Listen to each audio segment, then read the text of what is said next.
There we go. Hello. Yeah, I know. They happen when they happen. Just ran another great Justice in Life session for the Rangers of the Haven group. This is a team of Rangers that's shaping up to be pretty freaking awesome. These are great players. I met Mike McConnell, who's the publisher of Void Star Games, which Strands of Fate, Strands of Power, which, all Fate stuff, alternate Fate stuff, and working on with him some big coming up projects. But he's local here, and a couple of his guys, Kyle and Tommy, joined Carinn at the table. And tonight we had Sooz, our own lovely, wonderful Sooz, the cultural warden for the flock, joined in with her new character, the barbarian sorceress Alaune. Alaune. I'll never figure out how to pronounce that. She did it. She created that name just to mess with my head. I'm sure of it. She probably didn't, but it's still messing with my head. But anyway, Alaune. It's spelled down below. Anyway, very cool, very intriguing. In character, Sue spent the whole time playing with this blacksmith puzzle thing with the chains and the bits and the pieces, and apparently there's something, an adaptation of her character, where she kind of doesn't really look at anybody. She just kind of looks off to the side, playing with the thing, and talking in this very kind of distant wisdom kind of thing. It's pretty cool. She is joining the priestess Maeve O'Halloran, yet another O'Halloran played by Carinn. The innocent ogre Edwin, played by Tommy, the one who likes to talk about Big Arky. The very deft goblin, still kind of figuring out who he is in life, named Sehvik, played by Kyle. And the very commanding adept Ashrem, who's played by Mike. And they're now uncovering major mysteries in the region. Speaking of which, an alert to all Ranger Outposts. As of right now, no recruits may be taken into service unless they are processed either via one of the approved headquarter posts, Kythros or Silverport, or an outpost that has an adept with mind reading who is at least Ranger First Class. All new recruits must submit to mind reading before they are allowed to take even the Trainee Cloak, due to the recent discovery by Corporal Ashrem of Haven that the Red Store is taking advantage of relaxed recruitment policies to seed various outposts with their own people. So the whole thing with we need more bodies, we got to start recruiting. Things got pretty relaxed, and it had been policy to check out and make sure there wasn't any infiltrators. Well, they're back to doing that. So if your Ranger team has an adept or has access to an approved adept with the mind reading ability, you may continue to directly recruit new Rangers. Otherwise, you have to get them vetted in Kythros or Silverport.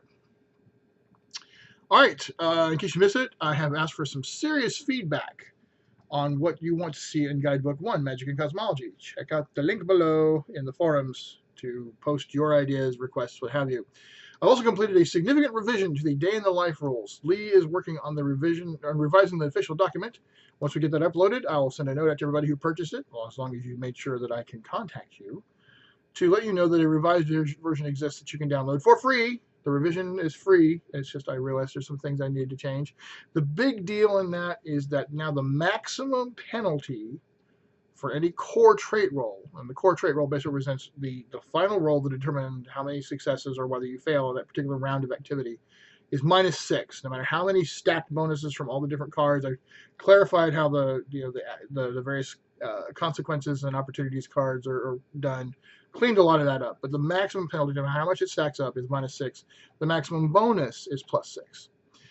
There are also some very player-friendly changes to the craft activity as well. For example, Chris Casera, you'll love this part. Every single round of activity can be used to make a new potion if you do the alchemy thing. Or artificers can do a new artifice thing every round. I mean, all the rules are still difficult, but you can accomplish a lot more, thus making those a lot more valuable. All right, many of you probably know about the Evil Beagle effort to create charity bundles for the victims of the catastrophic typhoon that devastated East Asia. Due to the amazing response of so many of my fellow publishers, and I mean these guys, wow, amazing. I had to do not one, not two, but 3 bundles. The really awesome folks at Drive Thru RPG asked me to break them down so that not one single bundle, because the problem is if you do a big gargantuan bundle like we did back when the Haiti earthquake hit, it destroys the servers. There's too much, and people are trying to download all of it at once. It's just no, bad. So they had to be working down into more bite-sized chunks. So had a lot of response to this. I don't know how I became the bundle guy, but cool me, no problem. I got no problem with that. I'm glad to do it. And we've already, in just a day and a half, we've gotten nearly $1,200 for Doctors Without Borders. That's just the first one that got released early this week. I'm going to stagger the releases. Each bundle will last for 2 weeks. So this bundle goes this week and next week. Starting at the beginning of next week, bundle 2 launches. It will also go for 2 weeks, and then the third week, at the beginning of the third week, bundle 3 starts. So they kind of like overlap each other, but there's gonna be 3 bundles.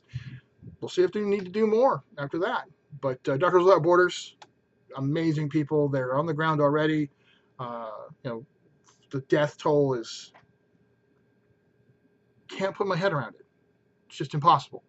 But there's so many more who are alive, and they need help, and that's what we're doing, folks. I've had some great conversations with the people at Doctors Without Borders. I'm kind of proud to say that I'm kind of a partner with them right now. They really want my involvement in helping them figure out not only how to do this, but they really enjoy their relationship with what they call fandom, which includes the geek group, the gaming geek group. So look for more stuff coming in the future. It's pretty exciting. Their relationship with us and our relationship with them as a culture, it's pretty cool, and we can do a lot of great stuff in this world, working together. And I like that. I'm very proud of that. Let's see. Love the bundles. You need to know they have tons of great gaming product, way above the purchase price. Like the current one's like $170 worth of product. You have to put $25. 90% of your donation, 90%. Goes straight into the pockets of Doctors Without Borders. The other 10% is pretty much helping to keep the servers running, because the guys that drive through an RPG now, they're amazing, and they gotta have a little something to keep the juice flowing. But I don't make a single dime off of anything in there. Neither does any of the publishers.